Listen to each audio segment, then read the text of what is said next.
तोरा आमरा। तू और मैं। तू कौन? तू एक हिंदू घर में पैदा हुआ, एक हिंदू नाम के साथ जीता है, तो तू है। और तेरे जैसे बहुत से लोग हैं जो हिंदू घर में पैदा हुए हैं और हिंदू नाम मिला है उनको।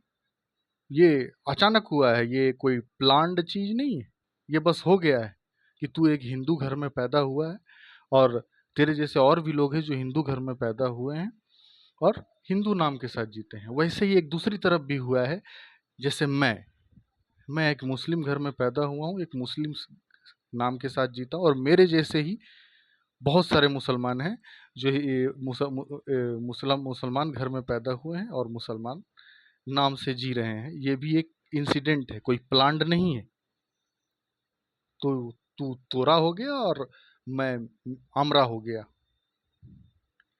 मेरी कम्युनिटी में कोई गलत काम करेगा तब भी वो आमरा रहेगा, मेरा रहेगा नहीं। तेरी कम्युनिटी में कोई गलत काम करेगा तो क्या तोरा रहेगा? नहीं ना। तो ये डिवीज़न क्यों हो जाता है हमारे समाज में कि जब कोई एक घटना अपनी कम्युनिटी से जुड़ी होती है तो उसमें पेन व्यक्त किया जाता है और जब दूसरी कम्युनिटी से होती है तो चुप रहा जाता है। ऐसा क्यों होता है? पेन ग्लोबली पेन नहीं है क्या? हिंसा ग्लोबली हिंसा नहीं है क्या?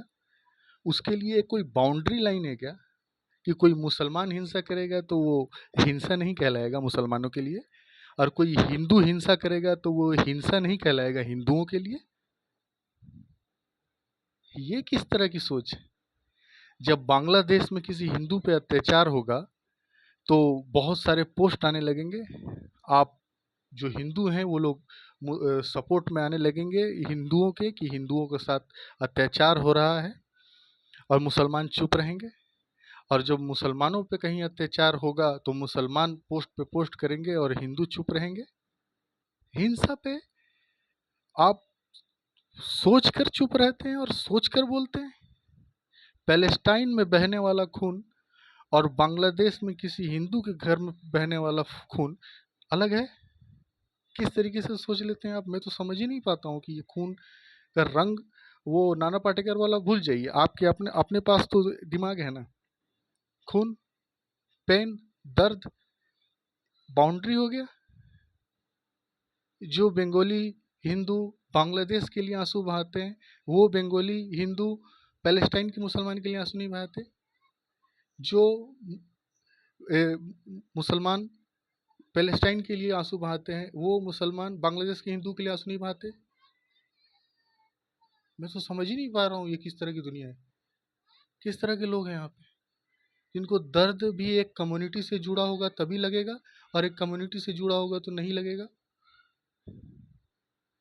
ये कोई नई बात नहीं है। कुछ गलत होता है तो मेरे ही कुछ जो मुझे 2-4 साल से जानते हैं वो बोल देते हैं कि तोरा, तेरे लोगों ने किया। मेरे लोग? कौन से मेरे लोग? मुसलमान है तो मेरे लोग मेरे ऊपर थोप दोगे? फिर कोई हिंदू से कोई अपराध करेगा तो बोल दूंगा तोरा, तेरे लोग।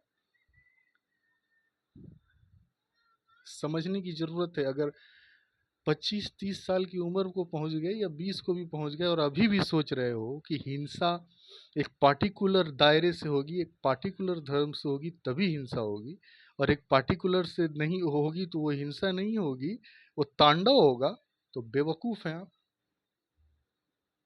कहाँ मोहम्मद सल्लल्लाहु अलैहि वसल्लम ने कह दिया कि किसी हिंदू पर अत्याचार हो तो मुसलमान को चुप रहना चाहिए या मुसलमान को उसके मज़े लेने चाहिए? मज़े लेने वाले भी बहुत लोग हैं। और कहाँ श्री कृष्ण ने कह दिया कि किसी अन्य धर्म के व्यक्ति के साथ अत्याचार हो तो आपको चुप रहना चाहिए या आपको मज़े लेने चाहिए? पॉलिटिक्स से दिमाग उठेगा नहीं ऊपर, पॉलिटिक्स और दायरे से ऊपर नहीं उठेगा, मानवता के लेवल पे नहीं आएंगे। मोहम्मद सल्लल्लाहु अलैहि वसल्लम का जो कॉम्पैशन है वो समझ में आता है?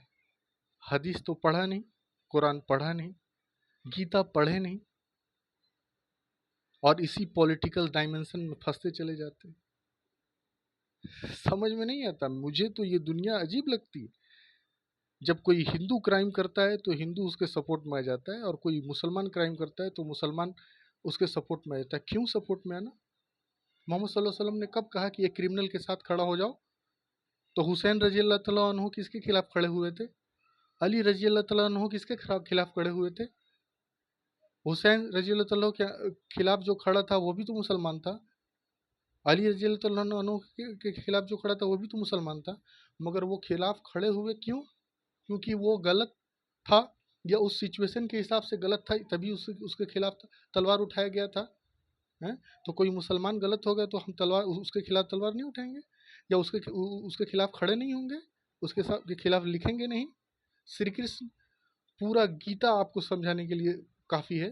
श्री कृष्ण जब अर्जुन खड़े हैं, अर्जुन युद्ध भूमि में बीच में रथ को लाके खड़ा कर देते हैं, और श्री कृष्ण से कहते हैं ये मेरा दादा है, ये मेरे चाचा है, ये मेरे चाचा का लड़का है, मैं इस पे बांध चलाऊं?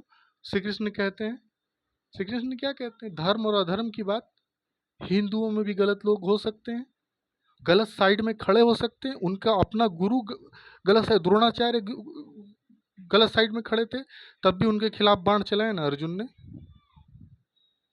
कहाँ की अंडरस्टैंडिंग है? मोहम्मद ने कब कहा कि अगर प्रॉब्लम किसी दूसरे कम्युनिटी से हो तो उसके खिलाफ नहीं खड़ा होगे, और कोई क्रिमिनल मुसलमान हो तो उसके साथ खड़ा होगे? कब कहा मोहम्मद सल्लल्लाहु अलैहि वसल्लम ने? और कि श्री कृष्ण ने कब कहा कि कोई हिंदू कम्युनिटी से कोई गलत काम करेगा और उसके सपोर्ट में हम खड़े होंगे, उसके खिलाफ नहीं खड़े होंगे? ये तो आपकी बनाई हुई डायमेंशन है ना। आपने गीता नहीं पढ़ा, आपने कुरान नहीं पढ़ा, आपने हदीस नहीं पढ़ा। इस चीज़ से ऊपर उठो, तोरा आमरा से ऊपर उठो। हम सभी लोग जो शांति के साथ हैं, एक हैं। चाहे वो हिंदू हो, मुसलमान हो, सिख हो, ईसाई हो, जो शांति के साथ है, जो न्याय के साथ है, एक है। एक कम्युनिटी है।